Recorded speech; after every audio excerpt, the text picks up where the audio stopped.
Encerclée par les eaux, l'école de Moggio a dû être évacuée. L'opération s'est déroulée sans pleurs ni crainte.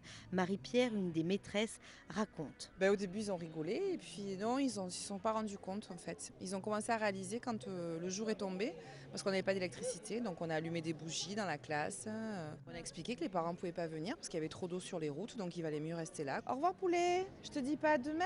En fait, on n'a pas du tout travaillé de la journée. Enfin, Pas on a du tout travaillé que le stressés, début de la allongés sur journée, des lits de c'était que camp, des maths et trois du français. camarades se Donc, remémorent du cette coup, journée.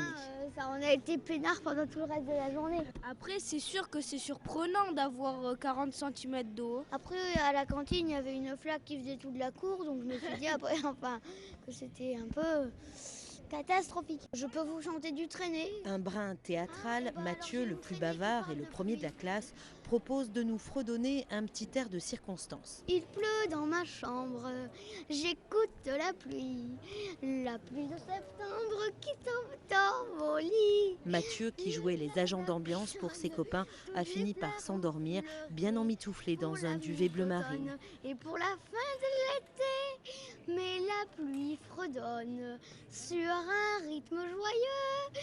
Tip et tap et tip, tip et tap et tip, tip et tap. C'est la chanson.